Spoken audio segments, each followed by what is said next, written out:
Ladies and gentlemen, welcome to the Qlick Podcast. I'm your host, Josh Kindred, and today we are welcoming Jordan Bromley and Ben Farkas, two gentlemen from Cairns visiting us in Brisbane. Hopefully not for a short visit, but a long visit. Welcome, Ben. Thank you. Good morning. Welcome, Jordan. Morning. How are we doing? Yeah, fantastic. Thank you. Thanks so much for asking.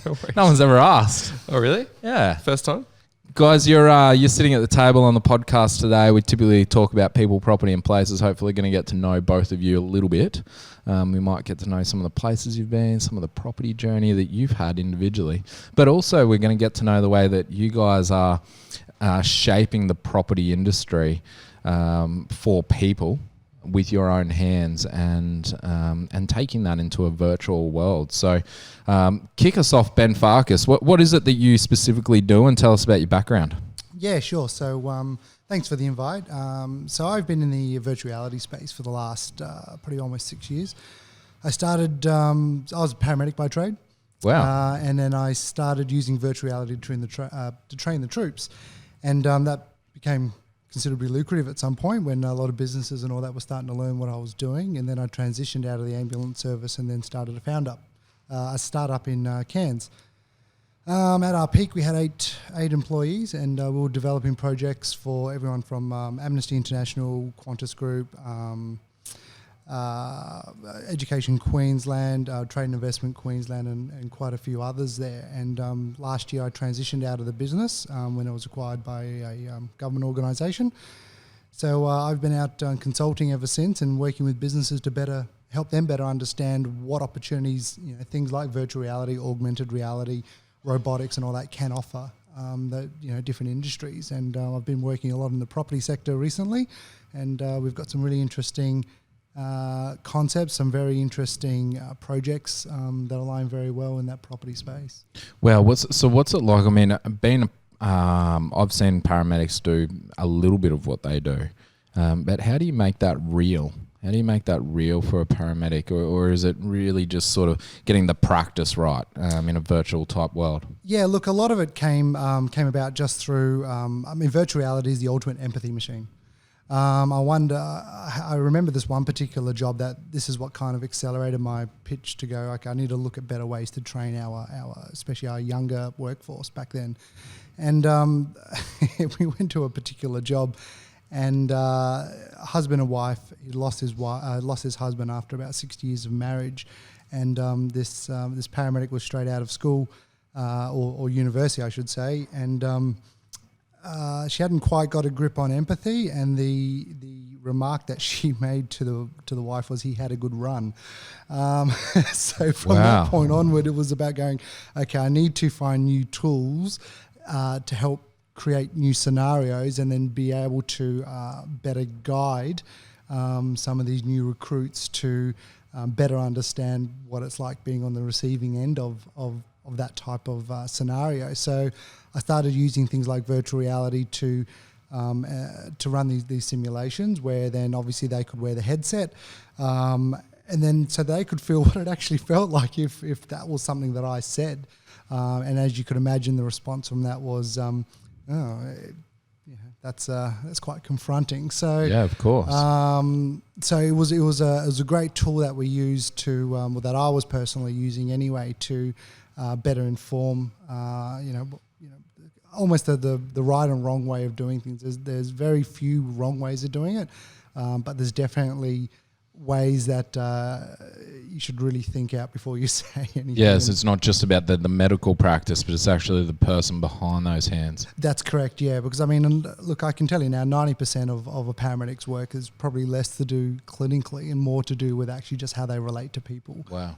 Because in people's time of need, that level-headed, cool, calm collectiveness is what's actually a part of that clinical assessment. Fantastic. And Geordie, I understand you're a young a budding poker star. What is a poker star? Is that what you call it? A poker star? Is that what they call you? Poker player. Poker player. Yeah. Yep. Eventually professional one day, maybe. Yep. We'll see. What does a budding poker star have to do with virtual reality and to do with what you do? It's interesting actually, because before I started doing virtual property tours, I actually knew that there was a virtual poker, like a PokerStars application that you could download on the Oculus system, which is one of the biggest kind of platforms for virtual in the world. Right. And you can download a real money version of a virtual poker game where using the handsets, you can actually simulate picking up chips and putting them down onto a table and looking at cards and everything. So, I knew that probably back in 2016, before I was looking at anything to do with virtual reality or anything like that. Yeah, wow. And it blows my mind because there's people that are playing for thousands and thousands of dollars just in a virtual world. Yeah, sitting in the room with a headset on. It's crazy. Fantastic. So, Jordan, tell us, it's quite coincidence that you're both from Cairns, but tell us, you didn't come down at the same time to Brisbane and start the work in the property space, but what is it that you do and what's been your background? I went to school in Cairns, graduated back in 2013. Originally wanted to be a film director. That was everything I wanted to do. Spent the entirety of grade 11 and 12 just kind of obsessing. Spielberg. Oh yeah, obsessing over anything from... Who's your favourite director? Is that what you mean, being a director of film? Yeah, director of film. It's always close between Quentin Tarantino and James Cameron. Right. So it's always something that I was passionate about. But I graduated high school pretty young, so I didn't really have the ability to be able to move to a big city and kind of get to a university that I wanted to go to. So I stayed in Cairns, worked for a while, and didn't really see myself going anywhere. And even though Cairns is a great place, I realised that I needed to kind of branch out and break out of that kind of final Queensland town. So, came down to Kindred in March of 2016. Okay. And been here ever since, kind of shifting between roles as the years have gone on. And started working with virtual property in October of last year, I think it was. We realised that even though photography and videography was something that's probably always going to be huge in the property space, we realised that people need the ability to look through properties through a different kind of lens, and we thought that virtual property tours are probably going to be the way to go. Yeah, fantastic. So that's both of you as gentlemen as you are. Tell us about, obviously you've lived in Cairns. Have you lived anywhere else, and what do you love about living in southeast Queensland? Yeah, look, so my parents and I at a young age were based out of Alice Springs, of all places, in the middle of Australia, and I did all my high schooling and schooling down there, and it was a great place back then. From there, when I first joined the ambulance service, worked in places Alice Springs, Tennant Creek, Katherine, Nhulunbuy, settled up in Darwin. That's where I met. There's a song about this, isn't there? I've been everywhere, man. And then that's where I met my my now wife up in Darwin, and I was there for about 6 or 7 years or so, and then. Actually, no, I don't think it was that long, actually. It was probably more like 5 years. But then after I met her, her family was from Cairns. So I thought, okay, one of those days, as you do, you go and meet the in-law, or potentially the future in-laws. Yep. Came to Cairns and said, okay, well, that's it. That's the end of Darwin. I'm moving to Cairns. This is great. It's funny you mentioned that. My uncle did the same thing. He was living in Melbourne and then he went to Cairns on a holiday and just never left. Yeah, well, 23 years later, exactly, he's still here. Exactly. Beautiful place. It's got all that sort of Darwin feel as far as that laid back. It's but a better climate. It's just not as ruthless. The wet seasons and things like that, like Darwin. Darwin is really ruthless in the wet season. Few less crocodiles as well. Look, Darwin's got to be crocodile king. There's no doubt about it. I think Cairns try to push a crocodile agenda, but if you've ever been to Darwin, it just doesn't rate whatsoever. But as far as lifestyle and that's concerned, it's really accessible. You've got all those international flights that go anywhere from Singapore, Hong Kong, also to New Zealand as well. So it's very, very well connected, which was really great. You could just catch a one-stop flight pretty much to anywhere. So with all that said, why move down here? Why move to southeast Queensland? I mean, Geordie, I get that you were trying to grow up, but Ben, what's the attraction and the lure for you? Yeah, look, I think for me, there's only so much that can happen in Cairns. I've spent probably a good almost 8 years developing, virtual reality up in Cairns, and I think it was a really, really good ground base. But ultimately, at the end of the day, without being facetious to Cairns, most of my clients are already down in Brisbane anyway, so it just made sense for me to make the move down here. and the opportunity is just unlimited. There's a lot of things happening down here. Interestingly enough, a lot of the networks that I'd even started, mixing around with, even in my early days of virtual reality, some are here, some are not. So I guess I think there are some big gaps here. Obviously, I think just like anything, there are a lot of risks moving into these type of spaces very early in the scene. But where I see it now is that we're at virtual reality as a technology is at an injunction where there is the desire for organisations to adopt, and the technology itself has matured to a point where it now becomes a feasible option to look at these type of things seriously. Where 5 years ago when I first started, let's be honest, it was very, very clunky. It was very, very expensive. And a lot of the work we were doing was probably more. I used to have a joke amongst my staff where it was basically an R&D center. Right. And what was really interesting there is things that we're seeing that I see now on LinkedIn. People posting videos and all that. I've still got an internal group with my team, and they're sending me links to these things and go, hey, this is these guys are sending these videos today, but we all know that we did this 5 years ago. It's almost a risk today not to be bringing technology into the forefront of business activity. I mean, it doesn't matter if you're a physiotherapist, a doctor, as you said, a paramedic, or you're selling property. If you're not bringing tech into the forefront of what you're doing to allow the customer that accessibility, it's almost a risk not to be doing that. Yeah, look, absolutely. And I guess, everything I've ever done has always looked from the customer focused point of view, or trying to go, well, how do we add value to the people who are actually using this? There's no point bringing a technology in that no one wants to use, that's right, clunky and all that kind of stuff. So, but it's been argued over the last years, I suppose, and like any technology, it's always argued that it's clunky, but we have to go through that clunky process, don't we? I mean, Facebook today isn't what it was 10 years ago. No, absolutely not. And probably one of the biggest advancements and I guess examples that we can use is when virtual reality started to become quote unquote mainstream, we were using mobile phones as virtual reality headsets. And then now, and whilst that worked and there was a huge wow factor in that, it was clunky. It had a lot of challenges, both from a user point of view of making it easy to use and usability. And that's where you put the mobile phone into almost sort of a lens to actually then view it in that virtual type world. That's right, yeah. And then you also had the complexity from the organisation's point of view, where because of the user-centric issues that it presented, that they didn't want to adopt it because it was just too hard. Right.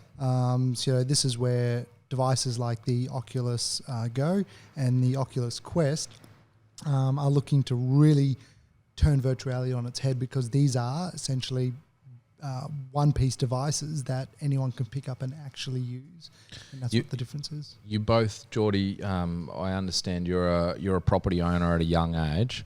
Ben, have you bought property? Is that been part of your journey as well? Yeah, look, I was very fortunate. So my property journey started in Alice Springs, where I had a little 2-bedroom unit. Yep. I was very fortunate that we bought in right before, I guess, things got a little bit crazy in Northern Territory. When I moved from Alice Springs, I sold that and was able to buy a very nice place up in Darwin. Could you imagine, and both of you, could you imagine that, when you were buying those properties, Jordan, you've bought a property that was, tell us about that, and Ben also, buying property through a virtual type lens, where previously we've always, 20 years ago, you jump in the car, you go down a local agent and hopefully jump in one of their cars, to now it's on realestate.com and then it's on your phone, and now we're talking about taking it into a virtual world. Can you imagine what that would have been like for you? Would you felt comfortable? For me, I definitely would have felt more comfortable. Not that the purchase of my property wasn't comfortable anyway. Mainly for me, it was because I was purchasing off a plan, so I was purchasing a brand new development. Right. If I had the ability to kind of view the property virtually in a render of some kind, being able to walk through it with a headset, it would have firstly, it would have blown my mind, because back when I purchased my property, I wasn't really looking at any of these kind of technologies. But if I was able to see it in kind of that light, it would have made me so much more excited and probably reduced the stress levels a little bit of purchasing my first home. Is it stressful going through that property purchase, even though that you've had exposure to property? Yeah, I think it's always going to be. Anybody that purchases kind of anything in that kind of value is always going to be nervous about the potential purchase. Right. Yeah, I can relate to it in that sense. So when my now wife and I, when we sold our property up in Darwin, we built our dream home up in Cairns.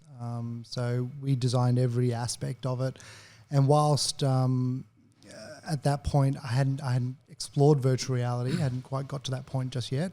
I was looking at using floor plan creators and all that to try better understand exactly, well, what is this dream house that I'm wanting to build? Right. Because I'm kind of a bit of a perfectionist in that sense, and I really wanted to understand, okay, here's a bit of furniture that I've got. I'm going to measure this bit of furniture, and then I'm actually going to build stuff around it, because I know I want this to be a centerpiece of my home.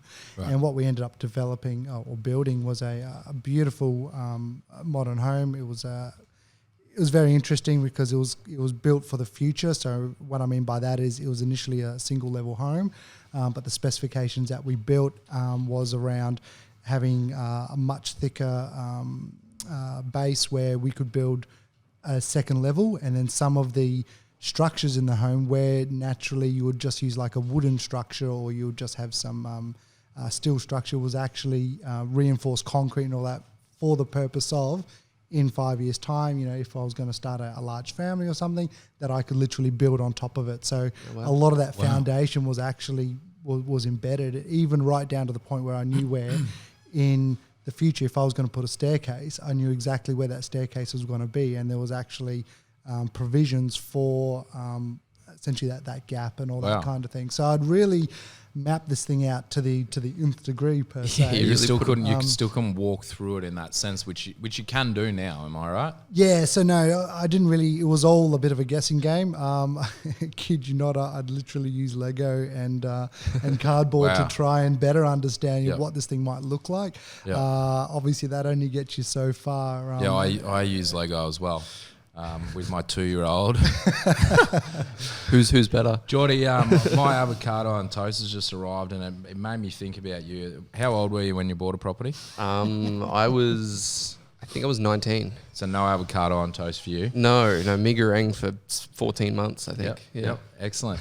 Mate, tell me what, like right now, going into this virtual world, just try to describe it. I mean, you're a smart young kid.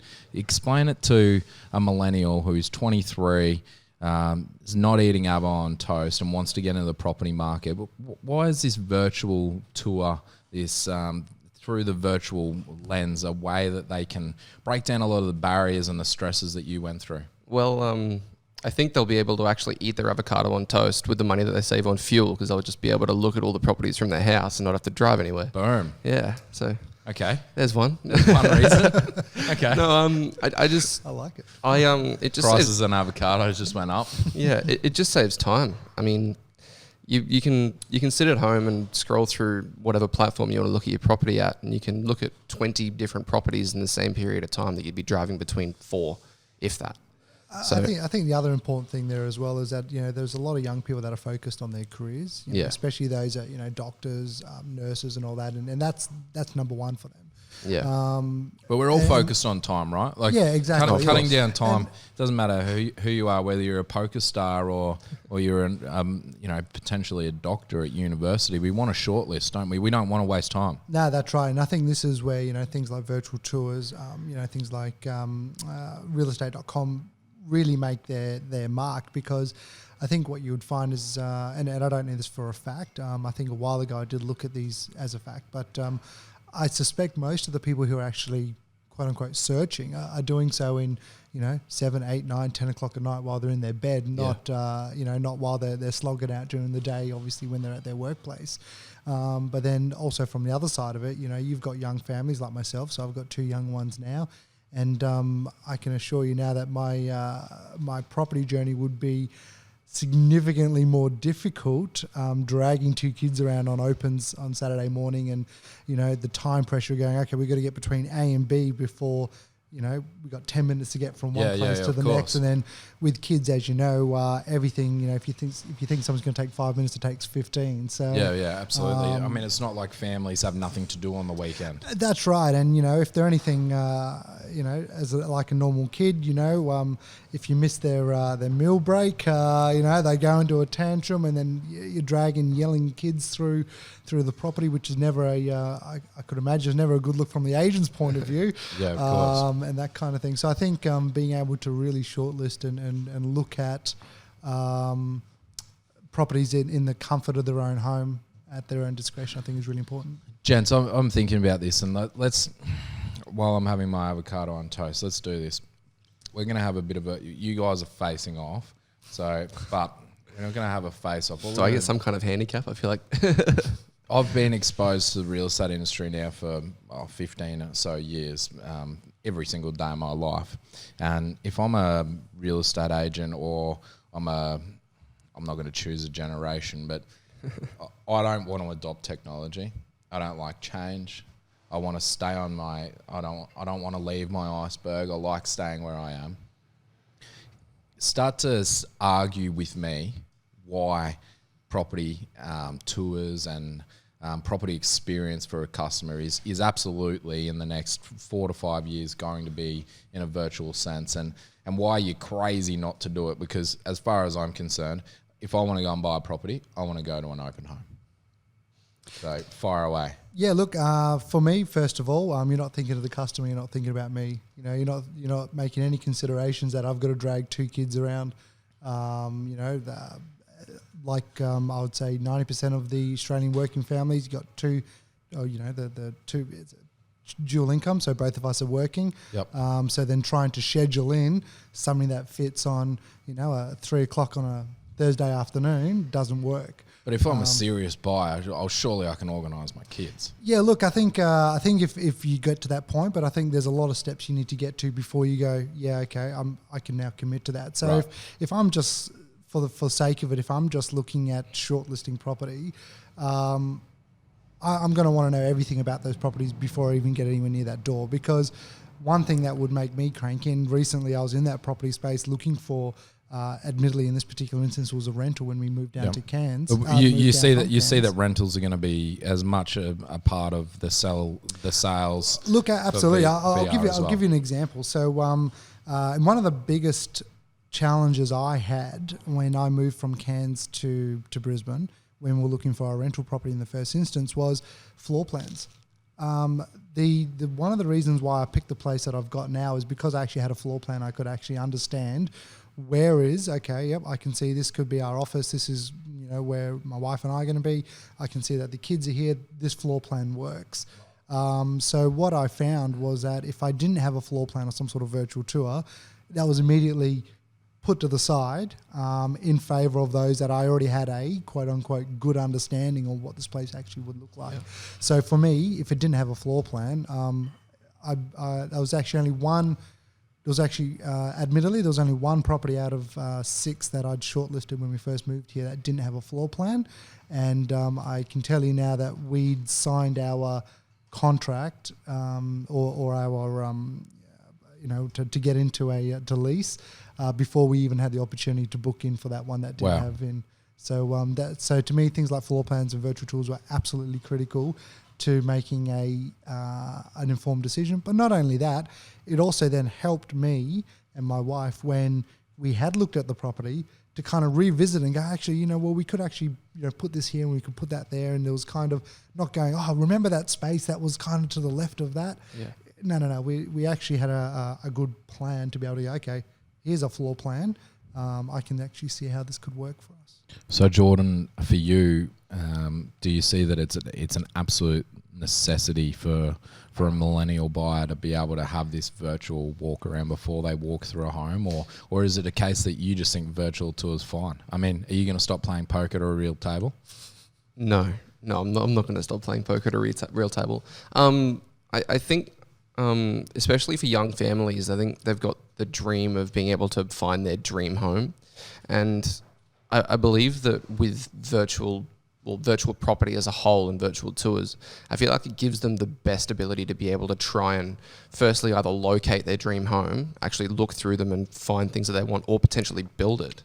Because with some of the programs and some of the technology that's being worked on overseas and giving the people the ability to kind of build out homes to their specifications and what they exactly want for them to then have a virtual tour through the home, it's basically seeing your dream before it turns into a reality. So I feel like that's definitely where people of my age or my generation are definitely going to want to see property move towards in the future, because it just gives them so much more power and control over where they want to live, what they want to do with their lives, and kind of all of the different choices that they make. So I don't have goggles. We got some goggles on the table here. They look comfy, look a little bit scary. Is it a case of breaking down barriers, or are thousands of people already adopting these? Are we talking millions? You know, not everyone had a mobile phone to start with. Is everybody going to have a pair of these? Sorry, I did some research actually. It looks like the market for virtual reality at the moment worldwide is sitting at around $14 billion. Okay. And by 2021, it's expected to reach about 70. So, Wow. So they're saying that by 2021, 65 to 70% of homes are going to have a virtual reality headset inside them, based somewhere in their home.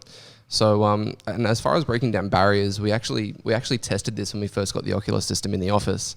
There was a few members of the office that had never looked through virtual headsets, never kind of experienced anything like that.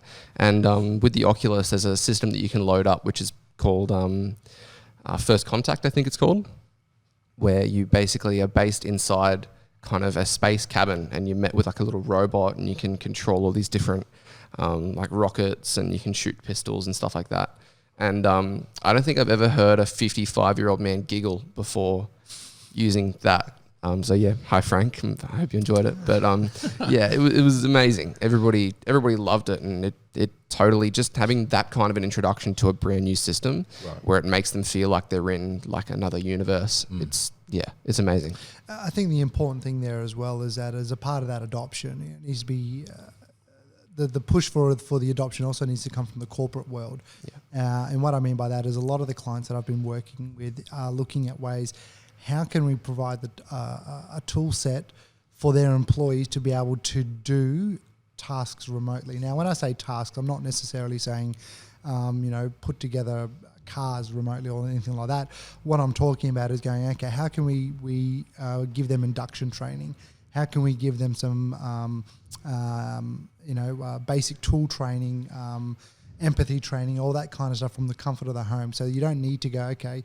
So imagine this scenario now, right? So you've now employed or you're about to employ a number of new staff. Traditionally, what would happen? Okay, you would have to bring them in. You run like some sort of induction day. You got to walk them around the place. If you're a multinational where you've got places, you've got offices all over the place, it's not practical for them to have tours of everywhere. You're not driving them in a bus hours between different places. One particular group that I worked with looked at basically shrinking all this, but at the same time giving them a really holistic view on their operations all over Australia. So what they were able to do in this virtual reality headset was go, okay, they were based in Brisbane, so their main office is here, and hey, welcome to the CEO and all that here. But here, I'm going to show you our offices in Melbourne, Adelaide, Perth, and Darwin. And then from that, so it was literally you put the headset on, and you're able to just walk through that office.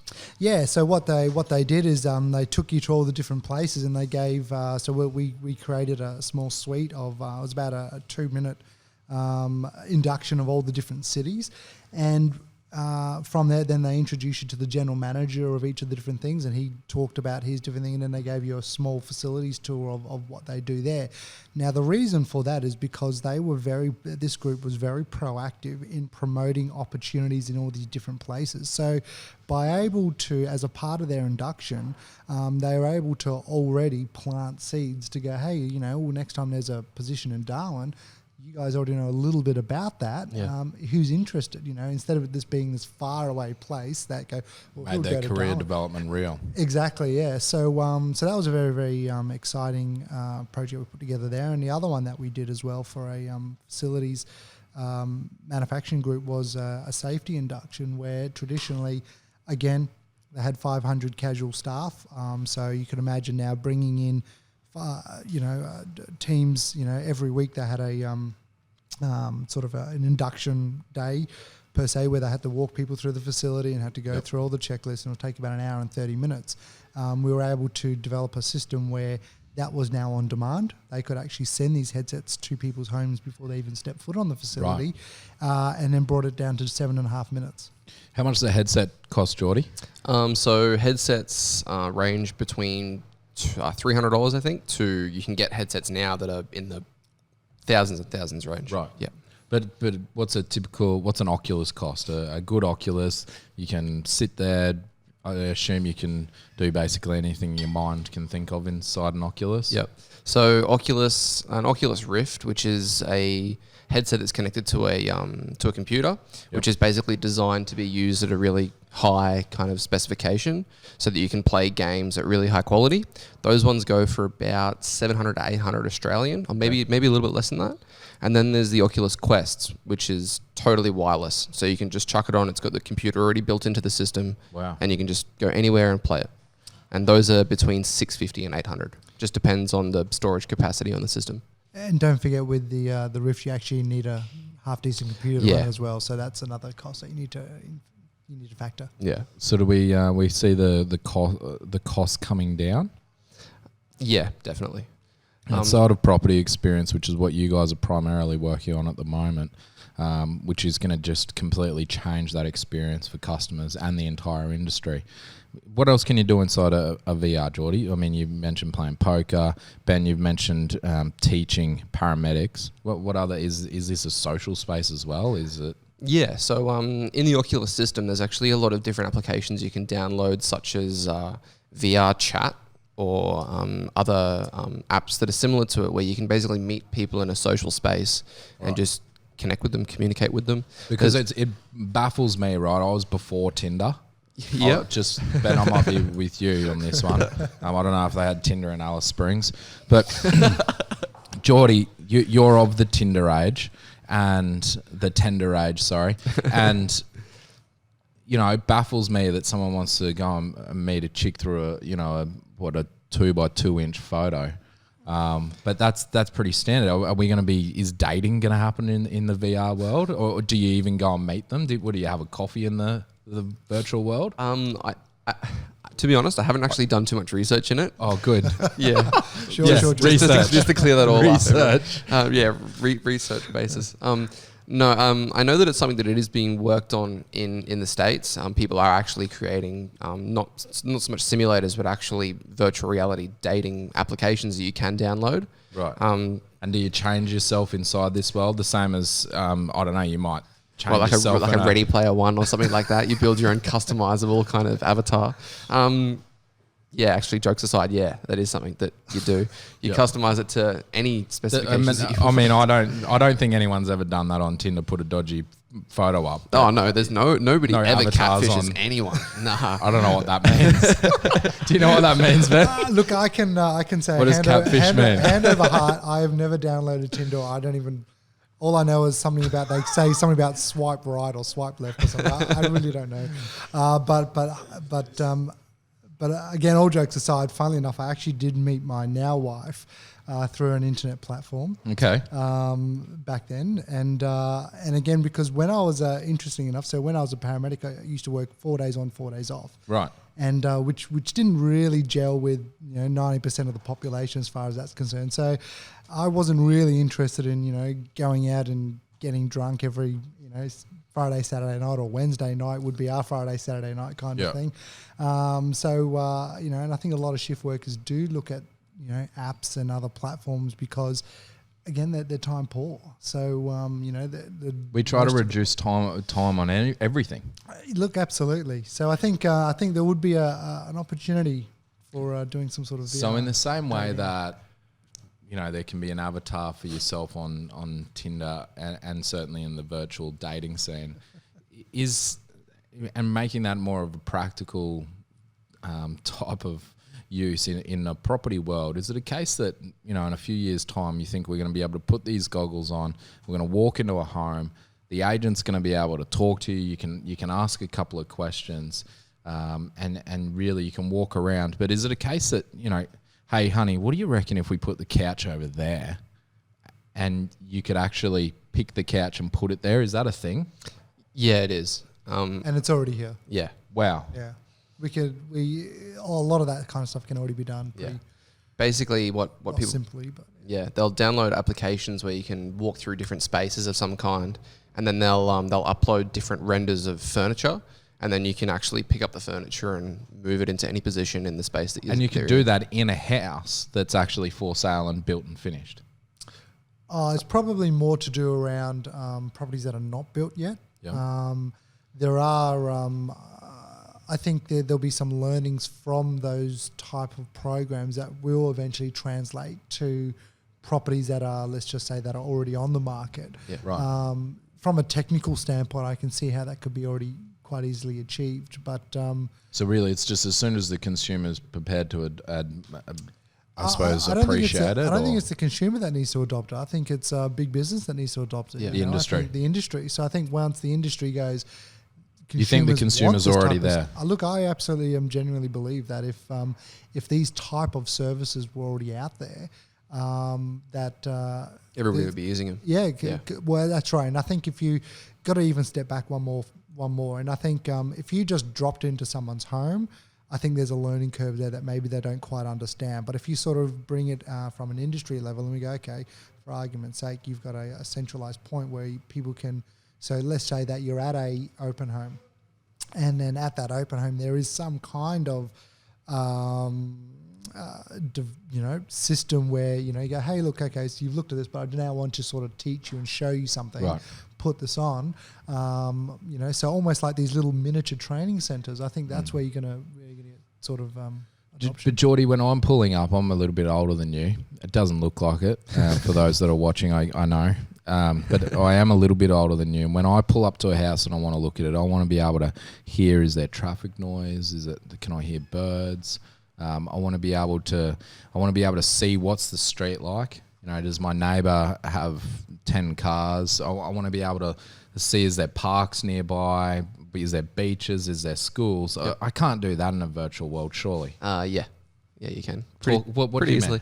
So with virtual tours, obviously, depending on what system you're looking through, you're basically walking through aspects of the rooms and the properties. Yep. But what people have started to integrate lately is that they're actually able to integrate drone 360-degree images, which basically means that you'll be able to be standing in the living room and you could look straight up into like an icon that's on the roof or something, right. And it'll take you straight above the property. And you'll be able to then kind of from the sky have a look around to see what's local towards where you're living or where you're looking. So you're saying instead of me going there, it's kind of like putting a jetpack on? Basically, yeah. The other thing as well that you could very easily do is look at putting in what's called ambisonic sound, which is using a specialized microphone that captures 360-degree audio. So there's no reason why, for argument's sake, you couldn't have hotspots within that virtual tour where you go, okay, here's a typical 30-second recording of what the outside ambient noise is, and then same thing, you go inside and this is the same 30 seconds inside. So you could easily compare things like, well, what is a general traffic noise at peak time from the balcony, from the balcony, but then also go, okay, well then what does that sound like now that I'm inside? So is this home insulated, for example? Because for so long the property industry it's about being staged. We stage property. Yep. We stage the photos. The photos are done up, and I tell you what the biggest gripe I've got with photos when they get manipulated. And I understand, for privacy and all that, some of these properties need to do it. And I understand why photographers use really wide-angle lenses, but sometimes those wide-angle lenses make it, especially if they're not grouped with some sort of virtual tour, it is really deceptive how big those spaces are when they're actually not. And I know when I was, purchasing property, that was my number one gripe and would almost turn me off that agent, full stop, because of the the way that it was perceived, that, hey, they've presented this property that looks like it's 300 square meters, but in actual fact, my dog's kennel was bigger. Yeah. Guys, let's leave it with one last thing from both of you. What's the coolest thing about VR, this virtual reality? We'll kick off with you, Ben. What's the coolest thing about VR in a property type experience? Look, I'm really excited about a number of things that we're working on, and I think just being able to have that accessibility is probably one of the coolest things that I can think of.